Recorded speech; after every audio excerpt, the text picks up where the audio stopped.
편파적으로 공정한 정치 토크. 우아한 정치. 네, 우아한 정치 대명사 바른미래당의 이해훈 의원 모시고 저희가 한번 얘기해 보겠습니다. 의원님 안녕하세요. 네, 안녕하세요. 네, 분양가 상한제가 사실은 많이 화두였는데 이 분양가 상한제 시행이 오늘 국무회의 통과만 남겨두고 있는 지금 상황이지 않습니까? 네. 그래서 정부가 결과적으로는 뭐 집값 잡겠다라고 하긴 한 건데 이것 때문에 오히려 반대하는 사람들이 또 많다 이런 얘기 있습니다. 그래서 정보위원이시기도 하고 또 국토교통위원회 간사이시기도 하니까 이 분양가 상한제 실효성 논란 한번 여쭤보고요. 또 좀 뭐 불편하실 수도 있겠지만 바른미래당 그 내적인 상태 좀 여쭤보겠습니다. 예. 네. 솔직한 말씀 해주세요. 딴 데서 안 하시는 걸로 특별히. 자, 우선 이르면 다음 달 초에 분양가 상한제 대상 지역이 발표될 거다. 그래서 강남, 마포, 용산, 성동구 등이 포함될 거다. 이제 이게 일반적인 관측이지 않습니까? 이렇게 되면 아파트 값이 잡힙니까? 아유, 안 잡아. 거꾸로죠. 못 잡아. 왜냐하면 시장 이기는 장사는 없습니다. 왜냐하면 이제 이게 분양가 상한제라는 것 자체가 집값을 제값을 못 받게 하는 거 아니에요? 네. 제값을 못 받는데 집을 지으려고 하겠습니까? 아무래도 그렇죠. 안 지으려고 하죠. 네, 그럼 네. 공급이 줄죠. 공급이 줄면 가격이 뛰는 거는 이제 수천 년 인류 역사의 동서고금의 진리죠. 이건 이미 확인된 바가 뭐 수없이 있는 거고. 그래서 결국은 이건 집값은 못 잡습니다. 최근에 보면 분양가 상한제를 실시하겠다 말만 했어요. 아직 실시는 안 됐잖아요. 네. 근데도 그러면 공급이 줄겠구나. 사람들이 다 알아요. 그러니까 이제 새 집에 살고 싶은 사람들이 네. 최근에 진 새 집에 몰리면서 그러면서 그 집값들이 한두 달 만에 3억 3천 막 이렇게 뛰고 있죠, 지금. 그렇게 되는 거군요. 네. 저는 사실 어젠가 뉴스에 보니까 한 달 만에 4억 올랐다 이런 그런 얘기도 집들도 봤어요. 있습니다. 아니, 그런데 좀 이해가 안 가는 게 결과적으로 이제 부동산 값을 좀 잡아야 된다라고 하는 게 기본적으로 우리가 지향해야 될 점이라고 하면 분양가 상한제라고 하는 그런 국민의 기본적인 민주주의 자유 원칙을 헤쳐가면서까지 하려고 하는 게 바로 이제 그 목적을 달성하는 수단으로 적당해야 된다라는 건데 아까 말씀하신 것처럼 그런 거 하면 오히려 역으로 집값이 더 뛰더라. 지금 이게 문제라는 거잖아요. 네, 시장을 생각 안 하는 거죠. 시작은 정부가 명령한다고 내가 일로 가고 싶어. 글로 가. 그런다고 가지 않습니다. 원리대로 가야죠. 네, 그렇군요. 공급을 줄이는데 집값이 네. 안 뛸 재간이 있습니까? 그렇죠. 그래서 지금 의원님께서는 분양가 상한제 폐지를 주장하는 광화문 집회에 참석하셨고 또 정부가 하는 이런 제도는 재앙이다 이런 표현까지 하셨단 말이에요. 가장 큰 문제는 그럼 사람의 심리나 시장의 상황을 모르는 정부의 문제다 이렇게 보시는 겁니까? 네, 왜냐하면 이게 이제 부당하다는 게 더 문제가 있습니다. 부당하다? 예, 잡으려는 왜요? 집값은 못 잡고 사람만 잡는 거죠.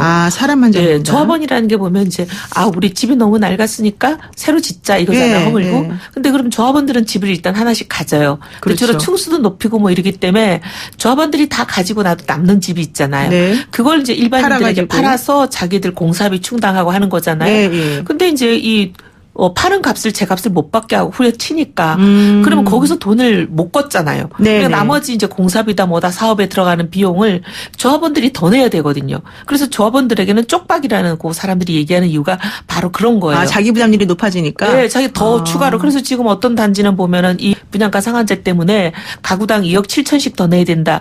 우리 진행자께서 살고 있는 바로 옆 동네입니다. 네네, 그렇죠. 네. 그런데 예. 이제 문제는 일반 분양으로 집을 후려친 값으로 이제 들어오는 사람들 입장에서는 네. 그냥 분양 받는 순간에 몇 억씩 로또가 되는 거 아니에요. 그렇군요. 그러니까 이렇게 근데 그렇게 오는 사람들이 대부분 보면 지금 온갖 대출을 다 막아놨습니다. 중도금 네, 대출도 그렇죠. 막혀 있는 데가 대부분이거든요. 그러면 돈을 못 빌리는데 이렇게 어마어마한 돈을 낼 수 있는 사람들이 현금 부자예요. 결국 돈 있는 사람들만? 네, 대한민국 상위 0.01%에 해당하는 돈 있는 현금 부자들만 그것도 아주 큰 돈을 갖고 있는 분들만 이 로또를 받게 되는 거니까 네. 굉장히 부당하죠. 사람을 잡는 거죠. 오히려 아이러니하게 반대 현상이 일어나네요. 우리가 원하는 곳은 안 가고. 네.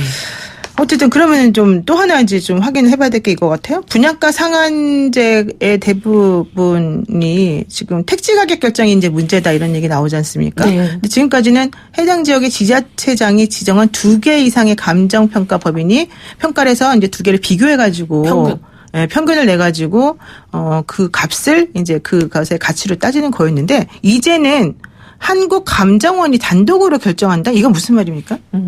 뭐 집값이라는 거는 땅값하고 건물값이죠. 네네네. 근데 건물값은 서울이나 시골이나 뭐 그렇게 큰 차이가 없습니다. 예. 강남이나.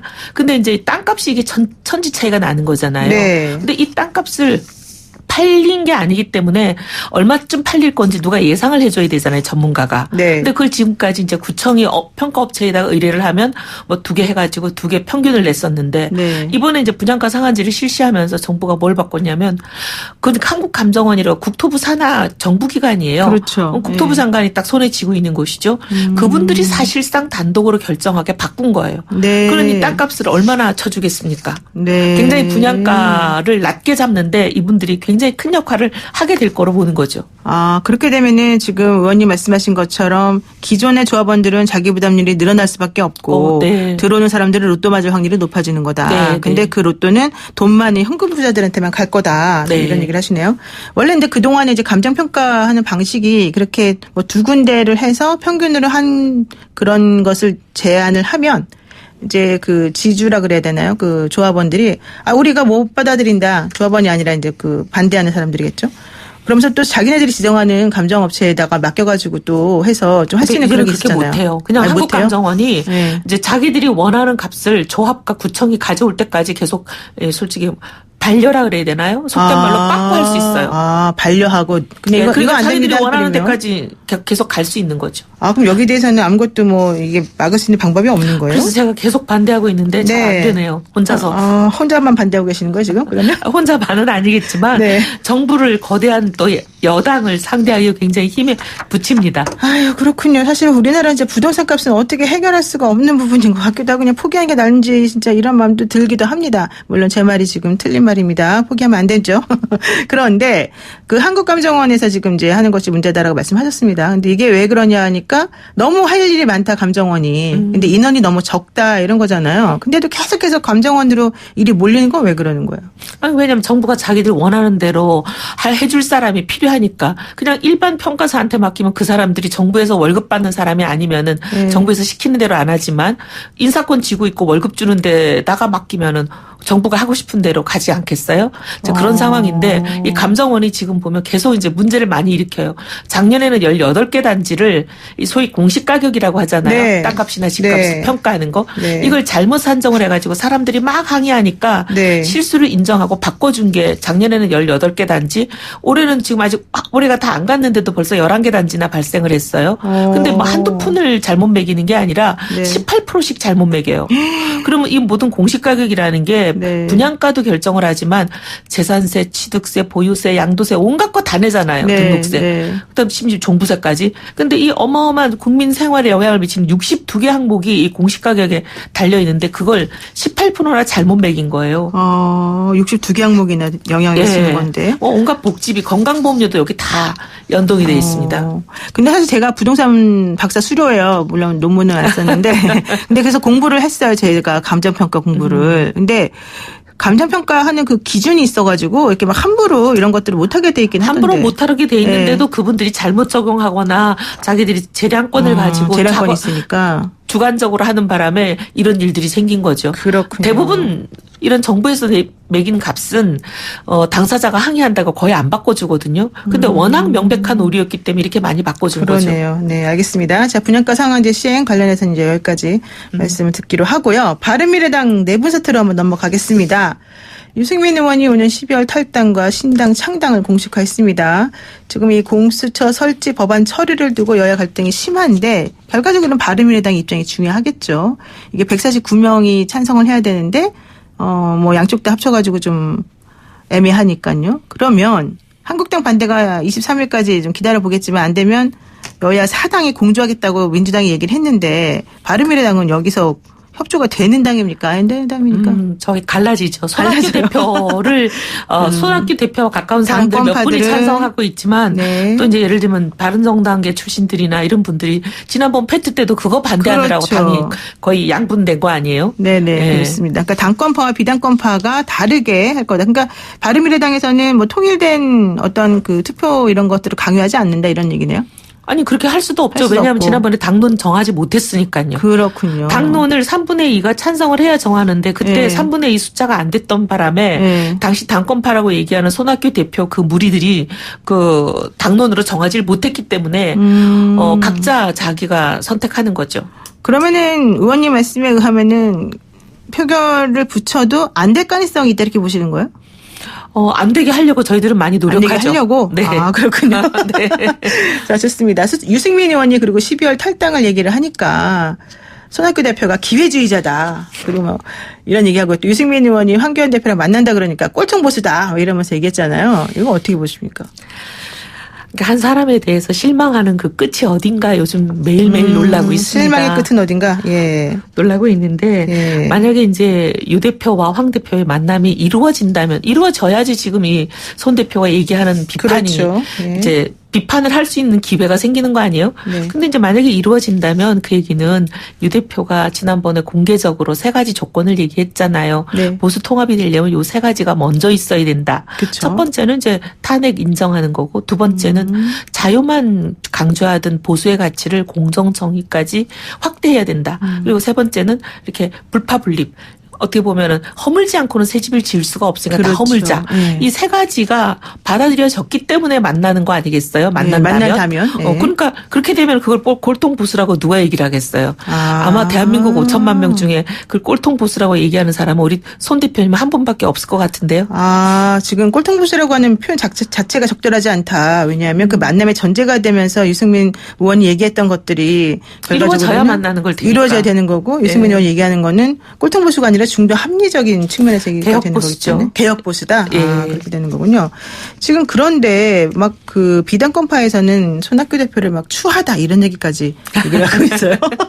근데 왜 이러는 거예요? 자꾸 왜 이렇게 안 맞아요? 원래 대표까지 사실 했으면은 뭔가 조금 우리 당에서 차지하는 뭐 추구하는 가치 이런 거랑 맞으니까 사실은 대표를 하신 거 아니에요? 그럴 줄 알았죠. 아, 근데 그런 이제 줄 사람이라는 존재가 네네. 생각하고 영 다르게 가는 사람 많이 안 겪어보셨어요? 그렇죠. 사실 네. 많이 봤죠. 그렇게 이제 보니까 많이 달라지더라. 그 자리에 앉고 나니까 이런 얘기십니다. 그렇습니다. 바른미래당 이제 앞으로 방향에 대해서 의견이 분분한데요. 바른미래당의 그 제3지대론, 호남세로 연합론, 또 개혁보수, 독자생존론 되게 복잡하고 많네요.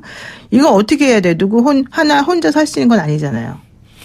이제 앞으로 이제 정치 상황에 따라서 이게 맞물려 돌아가는 거니까 지금 뭐 어떻게 가겠다고 말을 한다고 해서 그대로 갈 수 있는 가능성이 있는 것도 아니고 네. 좀 더 지켜보고 노력해야죠. 노력하고 상황이 돌아가는 거와 맞물려서 결정이 될 겁니다. 근데 지금 이제 사람들이 궁금해하는 거는 바른미래당은 정말 다시는 합쳐질 수 없느냐 이런 얘기 하나 하고요. 또 하나는 바른미래당이 추구하는 게 결국 바른미래당이 좀 제대로 된 그 새로운 당으로 좀 정말로 태어나서 좀 제대로 된 가치를 대한민국에 뿌리 내려보자. 이거가 원래 핵심인데 그렇게 하기 위해서 뭐 지금 한국당하고의 합치 이런 문제랑 떠나서 독자적으로 할 수 있는 게 뭐냐 그러면 이런 얘기 하는 분들이 있거든요.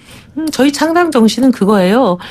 개혁적인 보수와 합리적인 중도가 네. 연합하여서 새로운 정치를 도모한다. 네. 그게 창당 정신이고 합의였어요. 선언문에도 그렇게 돼 있죠. 근데 이제 막상 당을 합하고 나서 이제 손학규 대표를 중심으로 한 일부 의원들이 네네. 이제 그걸 못 받아들이겠다. 그렇죠. 왜냐하면 나는 지역이 기반이 호남인데 호남에서는 보수라는 말 자체가 굉장히 이제 오염돼 있어가지고 보수라는 말 자체를 쓰면 무슨 주홍 글씨를 단 것처럼 되기 때문에 네. 보수를 못 받아들이겠다. 이러면서 이제 갈등이 시작된 거죠. 그렇죠. 그래서 보수를 못 받아들이겠다는 사람과 개혁적 보수를 하겠다는 사람이 같이 가기가 굉장히 어려운 그런 국면이지요. 그러니까는 네 분이 뭐 좀 봉합이 돼서 잘 다시 되기는 좀 어려워 보인다 이런 얘기네요. 제가 봐도 이제 손 대표님이 물러나시면 일이 깨끗하게 해결이 되는데 그러네요. 예. 지금 뭐 반년 이상을 저렇게 물러나지 않겠다고 하시니 그렇죠. 참 난망입니다. 그런데 사실 그동안에 그럼 빨리 왜 정리 안 되고 이렇게까지 계속 말이 많냐 이런 얘기할 때 사람들이 국고보조금 때문에 이런 얘기도 해요. 맞아요? 누구의 국고보조금이요? 그 바른정당이 이제 그 현재 그 사람 이제 차지한 숫자가 많으니까 이제 국고보조금 같은 게 많이 나오는데 이런 것들을 나눠 가져야 되니까 힘든 거 아니야? 뭐 이런 얘기 나오는데 그건 어떻게 그건 됩니까? 우리 마음대로 나눠 가질 수도 없고요. 네. 뭐 국고보조금이라는 게 우리 돈이다. 그래서 우리끼리 나눈다. 그건 불가능한 얘기예요. 그렇죠. 예. 만약에 국고보조금을 정말 신경을 쓴다면 11월 15일 국고보조금이 나오기 전에 그 보조금을 그렇죠. 받으려고 탈당하고 창당하겠죠. 저희가 그렇게 하지 않는 거는 국고보조금 때문이 아니라는 거를 네, 입증할 오히려. 수 있는 네. 증거가 아닐까 예, 싶습니다. 그러니까 그런 건 전혀 상관이 없이 순수하게 얘기하는 거다. 예, 됐습니다. 여기까지 말씀 듣겠습니다. 고맙습니다. 네, 지금까지 감사합니다. 바른미래당의 이혜원 의원이었습니다.